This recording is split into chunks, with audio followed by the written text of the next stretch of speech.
Hello and welcome to an episode of Fitness and Nutrition 101 from Coach Christian Intensity Fit Club. I'm going to focus on aging and effects of exercise today. There are different types of age. We have chronological age. That's the number of years a person has lived. Or look at your license or your birth certificate, and that's all that tells you. But then we have biological age. Development on these biomarkers, your lifestyle, your health factors, your choices can make an impact on that. The psychological age is based upon experience, logic, emotions, how you feel, how you think. Don't think all the time, oh, I'm just old. If you keep saying that out loud, your body is going to feel that way. Functional age, combination of chronological, biological, and psychological. So all those kind of factors put together. If you do more movement, if you challenge yourself, even with puzzles and studying things, reading books, just any kind of movement, and you're constantly trying to challenge those gradually, you're going to have a better functional age. The training age, especially related to fitness, with the more experience and consistency, those various modes of exercise, changing things up, you're going to have a better training age. So you start off simple, then you gradually make it more complex. The effects of aging. We have atrophy, losing 3 to 5% of muscle mass each decade. If you don't do anything about it, it'll definitely be closer to that 5%. We're trying to slow the curve as much as possible. You have bone loss, an increase in fat mass. So now your lean mass, because your muscle's down, your fat is up, you're going to have worse problems with your heart, cardiorespiratory system. You'll have a lack of flexibility, including the heart and the muscles and your limbs and everything. You're just going to be a tight person, leading to injuries. You have a decrease in VO2 max. That is the amount of oxygen your body can intake and utilize. So cardio is going to feel harder. An increase in blood pressure. That could become lack of movement as well as diet. Sometimes that is genetics as well. Poor posture and balance. That can lead to injury. Even from the posture part, having neck problems, having shoulder problems, back problems, and the balance, I'll go over that from the falls. A decrease in cognitive abilities and coordination because you're not challenging your mind and your body. Like I said, you can do puzzles or anything. The more complex the task when you're exercising, the better it is. If you're only walking, that's not going to challenge your cognitive abilities. Low energy and psychological motivation, right? Now you're feeling like you're getting old. You don't have energy. What is the point? I hear this all the time working at the retirement home and having thousands of clients over the years. And when you start exercising, all that kind of goes away. And that's what we're trying to do. What can exercise do? Increase muscle mass and strength. It doesn't have to mean you're being a bodybuilder. It just means you're changing your lean mass and your body fat, right? And you're slowing the rate of the bone loss. I didn't say we're stopping it completely. We're not Benjamin Button where you're reversing the age or nothing like that. We're just trying to slow that rate of the bone loss. And that can help with lack of injuries as well too, and arthritis and things like that. A decrease in your body fat, which all those things can even help your cardiorespiratory system in itself. But when you're actually doing cardio, that will help it as well, as your VO2 max may increase. You're regulating your blood pressure. Your balance is better. You have less risk of injury and you're just feeling good. All these things, you're challenging your brain by doing certain tasks you haven't done before. And your energy and your motivation is feeling great. And now you're trying to ride that momentum. Changes in muscle mass over time. When you're 65 and you're not exercising, you can potentially lose all the way up to 27% of your muscle mass. That is why it's important. You don't want to increase your fat, decrease your muscle mass. Your flexibility is gone. Your heart cannot really be flexible and powerful anymore, right? These are all signs of aging, and we can fight these things. We can fight that curve. Slow twitch versus fast twitch. So when your body is born with a certain ratio. If you look at like a marathon runner versus a sprinter or a bodybuilder, right? We have different types of muscle fibers. The people that really win the Olympics, they have a lot of ratio of one or the other, and that's why they're the best at it. Most of us are pretty even on the ratios. If you're a pretty good athlete, you probably have a good amount of fast twitch muscles. So the endurance athlete, they really focus on their slow twitch muscles. Type 1, as you see there, and some of type 2A. I would say most people in the gym working out, Type 2A is what you're working on. Anything like 8 to 12 reps when you're doing bicep curls and whatnot. You get the type 2B, that's when you're doing sprints and jumps and power, right? Going for a slam dunk or whatever it is. Pickleball or tennis when you're slamming the ball down, that's a type 2B muscle fiber. So it's good to train in all those aspects, but it really depends on your goals. But I'll show you how we lose those in order. So this is how we lose those muscle fiber types in order. Type 2B, the powerful, the strong ones, we lose those in our upper body and our core. And then it goes to the leg second, because at least you're standing and whatnot. But if you're not using your upper body for anything for strength-wise or power-wise, you're going to lose those type 2B muscles in the upper body and then the lower body. Type 2A, they're the ones that we're building muscles when we're doing our push-ups and shoulder presses and things like that. It'll start again with the upper body and core and then the lower body. The type 1 muscles go last. That's why people can typically walk, right? They can walk up until their 90s, but it's very hard to jump and throw at that age, right? But you lose them in the upper body and the core and then the lower body as well. So what does the research say? Based upon a meta-analysis of 33 different studies, 6,700 participants ages greater than 60, 3 to 5 sets, just 2 to 3 days a week, you can have results in 8 to 12 weeks of your muscle mass, building muscle. If you're doing 60 to 85% intensity, that'll help the muscle mass, 8 to 12 reps. Now, if you do the same reps and you go up in the weight, which is called progression, right? Just go up in the weight a little bit more, you're going to build your strength. That's what I keep saying about progression. You need to challenge yourself. Improve your max strength and coordination by training above 80%. You can go up to 8 reps, especially adding some power in. You get those type 2B muscle fibers if you're slamming a medicine ball down or something like that. And little step ups, add a little power to it. That can really help doing agility and speed, anything like that. How much weight should you use? Well, you really want to start off, it really depends on your experience. Start off simple, then you move to complex, right? Just moving in itself is progression if you weren't moving before. Don't worry about the amount of weight as much as you doing the movement. So it depends on your experience, your mobility, your strength. If you have any injuries, dysfunctions, if you're not comfortable, just start off with something and then start moving. Even if it's your body weight, then some hand weights, right? Some ankle weights, using some bands, and then you can start progression as you get more comfortable. So if your max weight for something is 3 pounds, if you want to do it 12 times, you use a 2-pound weight, right? If it goes all the way up to 14 pounds, let's say you can do a shoulder press with 14 pounds for one time. If you feel like you go any higher than that, you're going to lose form. Well, then you use 10 pounds to do like somewhere near 10 to 12 reps. So there's little charts that can decide that. If you're using the same weight all the time, you're never progressing, you're not going to get stronger. You're just kind of maintaining, and it might even start getting worse. So how does exercise work? Well, if you kind of look from left to right here, it says put a stress on the body, right? That's what you're doing. You put a stress on the body and your body adapts to the stress. Go back to the left again. Place a new stress on the body. And then eventually it adapts to the new stress. So if you're walking a 1 mile, you need to walk faster or farther. Because if you don't, it's not going to adapt to the new stress and you're not going to improve. You see on the right there where it says muscles and cardio system adapts. No new stress equals lack of results. So on the left there where it says lift 5 pounds for 2 sets of 12. That'll gain muscle and muscle endurance as well. But if you don't lift heavier or do more sets, something has to change. If there's no new stress, there's no new muscle gain. And it's all gradual. You don't have to do it every workout. But at some point throughout your 4 weeks, you should be trying to improve a little bit. At least change the exercise, make something different. So how do you add a new stress? Add more weight. 5 to 10% of the upper body eventually, or it could be 2 to 5 pounds. It really depends where you start it. If you start it with like a 1 pound weight, going up to 2 pounds is good.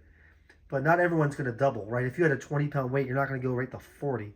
So that's where the percentages will kind of come in, right? Maybe make it bi-weekly and you're challenging yourself. Add another set. Go from 2 days to 3 days, 3 days to 4 days, something like that. Decrease your rest time in between the sets or between your circuits. Increase your skill and coordination, right? You're going from doing something on 2 legs and then you do it into a split stance, right? where you're challenging your balance. Or maybe you went from countertop push-ups to on your knees to off your knees. Maybe a plank on your knees to off your knees. That's where you're increasing the skill. Stable to unstable, right? If you're standing on the floor doing curls, maybe you stand on a little balance pad or disc or something like that, right? Or you're doing single leg or split stance when you're doing your curls. So there's lots of ways to add new stress. You can use a new machine, a new piece of equipment, something that has to change or you won't change. Bone loss with aging. So osteoporosis, a bone disease that develops when bone mineral density and bone mass decreases. So things like that, you can have injuries and fractures. So you want to build your bones, and strength training can do that for you, even more so than doing cardio, especially if you're going a little bit heavier and using a little bit of power sometimes as well. So some factors, risk factors, your sex, so women can be a factor more than men, age, older than younger, race, white or Asians show a more risk factor for bone disease, family history, your frame size. So if you're a bigger person, you have less risk because you probably have more muscle mass. So that's why it's important to do the strength training. What does the research say? Walking does little for bone strength. I just mentioned that. Resistance training, that's what it's all about. Higher intensities, I also just mentioned that. Strength and power. But build up to that. Anything in the beginning is better than nothing, right? Build up to it. Don't do nothing stupid. Don't start too heavy or too skillful. Don't want to fall or nothing like that and lose your motivation and get injured, right? So running, jumping, higher impacts, power, that will really build your bone strength. Playing a sport, something like that. So your posture, do you have correct posture? Are you squatting properly? Are you sitting properly? When you look at the computer, are you leaning towards? Is your back around it when you do all these things? I want you to focus that on your exercise, but also everyday life. You can't exercise with perfect form and then transfer it to sitting or standing with bad posture. You're supposed to transfer the same thing from your exercise to normal day life activities. So when you have a muscle balance, it looks like that.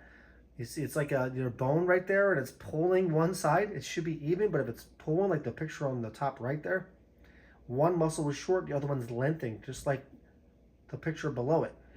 The back is rounded, the head is protruded forward. The brain wants to be center of gravity, so every inch your head is forward is 10 to 12 pounds of pressure. So if you're, let's say, 3 inches forward, that could be anywhere 30 to 36 pounds of pressure on your neck, right? And you go to the doctors and they say, oh, you need these pills, or you need injections, you need the chiropractor. You need to stretch and you need to strengthen. It'll fix itself unless you have some kind of disease or something going on structurally.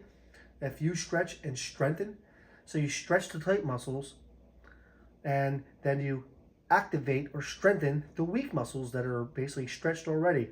And that'll create a muscle balance, and you'll have less issues, and you'll have more potential for strength and power as well. Mobility and strength. You see, you have to balance those out, like I just said. If you're around it, like that picture that we just looked at, like this person, you see how the picture, his head's forward, his back is rounded. You need to do that stretch in the doorway right there. Hold that for 30 seconds. Do 2 sets of that 5 days a week. To strengthen the opposite muscle, the band right there. Just pulling the band and squeezing the shoulder blades. Anything that squeezes the shoulder blades and bring your shoulders back. And then you need to sit upright, because you keep doing all that, you stretch, you strengthen, you stretch, you strengthen, and you sit bad, like that picture in the bottom left there. Well, you're probably making it all pointless because you're not focused on transferring it to the activities. Age of 65 and older, 3 million are treated each year from falls. 800,000 hospitalized, 300,000 hip fractures.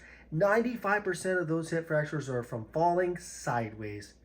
And falls, most common cause of brain trauma. That's for ages 65 and older. That makes you say, hey, maybe I should work on my balance. Common causes of falling. Weak muscles of the gluteus medius is a major factor. That's that side of the glute muscles when you're lifting your leg to the side. So when you're standing on one leg, when that muscle doesn't activate, your pelvis tilts laterally, usually towards the weak side, and then you fall to your side. That can happen just when you're walking. Ineffective proprioceptive system, just having your own body awareness and surroundings. Could be lack of vision, vestibular in between the ears, Vitamin D deficiency, I'm not as worried about that one in this class. But cognitive decline, because you're not challenging it, right? You have lack of focus, like I said, and coordination because you're not moving. And external factors, you hit your foot on a tree root or something, or an uneven pavement, bump into something, someone bumps into you, a kid goes underneath your legs, a dog or something like that, and you don't have the strength or awareness to even see that happening.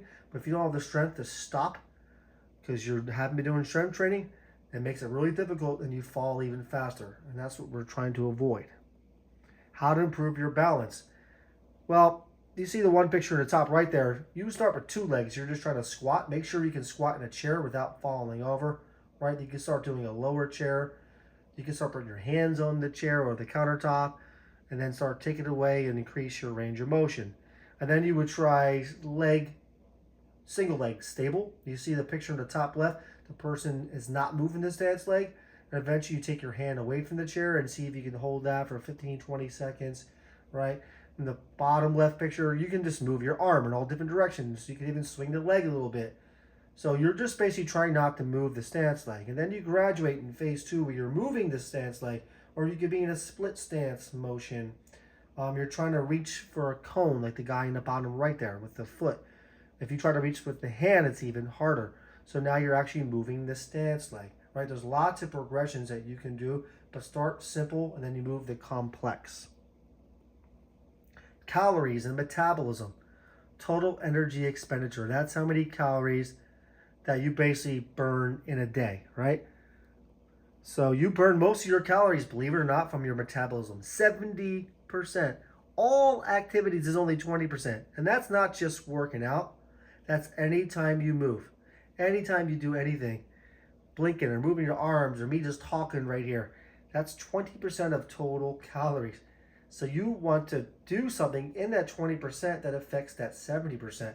So if you're just walking, right, you're not making a big impact on metabolism. But if you're doing strength training, sports, any kind of power, challenging the body, then you're actually doing something in the activity that makes an impact when you're at rest because your body has to repair, right? You're damaging the muscle fibers when you're working out, and then it repairs when you're resting, and it takes energy to do that. You're also enhancing your hormones, right? So that like when people take steroids, it's because they're basically anabolic and their hormones are really efficient.